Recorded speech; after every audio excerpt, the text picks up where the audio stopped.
At ease, soldier. The tank patrol has been wiped out by the Tans. That's the second patrol this week. But our scouts discovered something you need to come see. Well, I've got nothing better to do.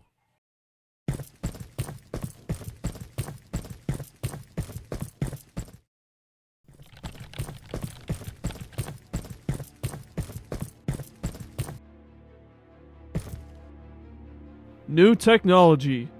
We might be able to use this to our advantage. It looks like it's all set up on that table. Fire it up!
Ain't she a beaut? That's one fine-looking tank. We have one more finishing touch.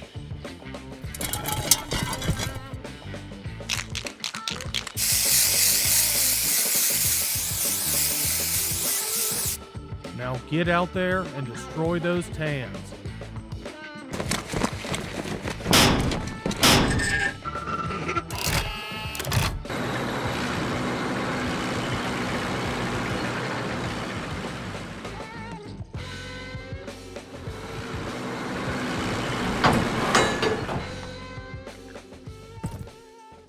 If we can print off tanks...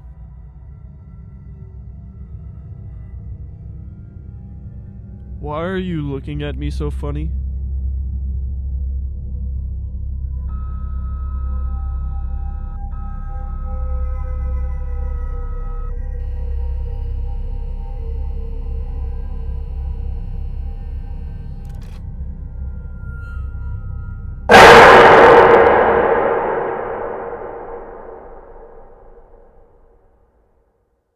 This video wouldn't be possible without a 3D printer, and a special thanks goes to Creality for sending me their new Ender-5 S1 3D printer, along with the Creality Sonic Pad and an extra roll of PLA filament.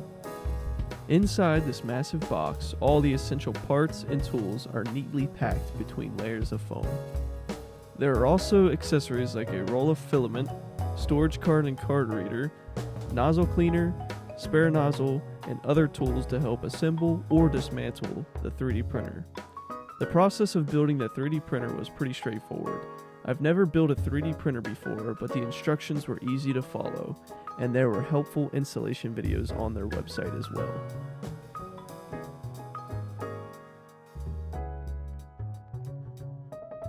Here's everything lined up, and I jumped quickly into printing my first model. The Benchy and a rabbit are two free models that come on the storage card. I printed the Benchy first on the printer without using the Sonic Pad, and it turned out nice. I tried using the Sonic Pad to print off the rabbit, but disaster struck.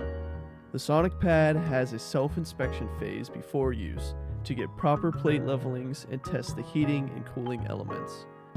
One of the steps is called auto leveling, where the extruder component will hit different points on the plate in a grid pattern to make auto leveling adjustments while printing. The auto leveling test kept failing for me because the extruder would go too far off the plate and crash into it. After communicating with Creality, they notified me of a different printer profile to use that had different firmware, which fixed my problem. Now, in a new location, I was able to successfully print the rabbit. Both of these models turned out well.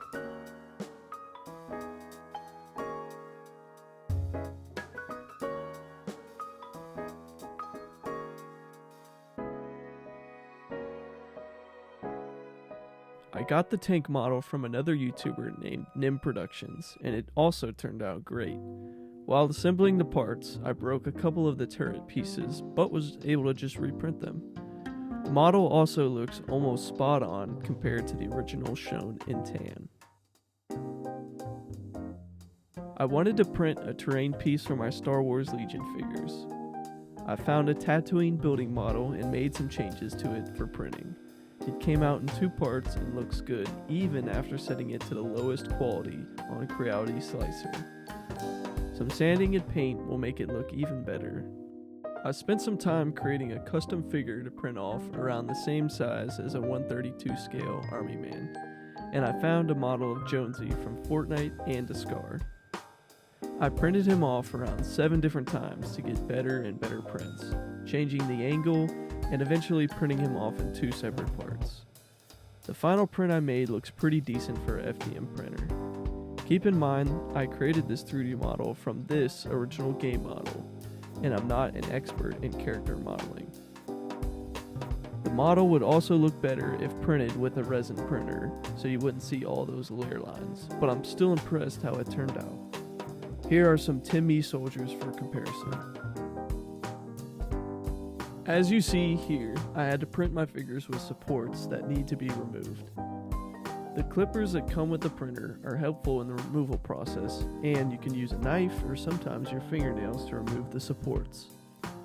After removing the supports, you can see this Stormtrooper model here I printed off. This guy will be used with my other Star Wars Legion figures, so let's print him a base plate. The Sonic Pad makes it quick and easy to print off models.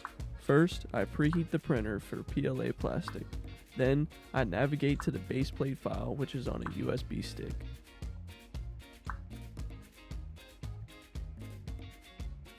I can see some details such as the amount of filament used, its cost to print, and how long it'll print.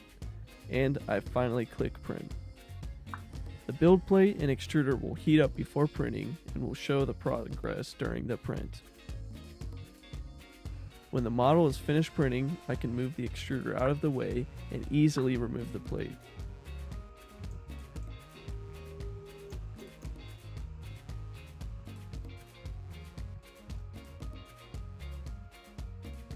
Then I scrape off the excess plastic and can bend the plate to remove the trooper base.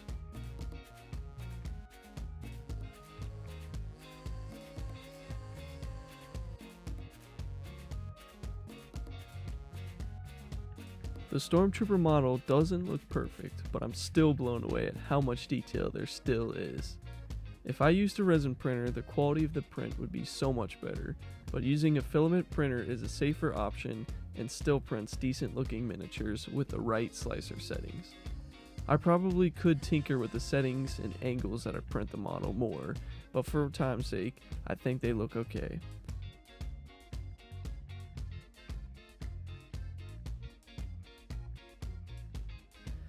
Next to the originals, they look pretty decent. I had various trials and errors while printing, which resulted in failures. Since this printer is so new, there are also a few bugs in the firmware, which also led to print failures, but were quickly updated.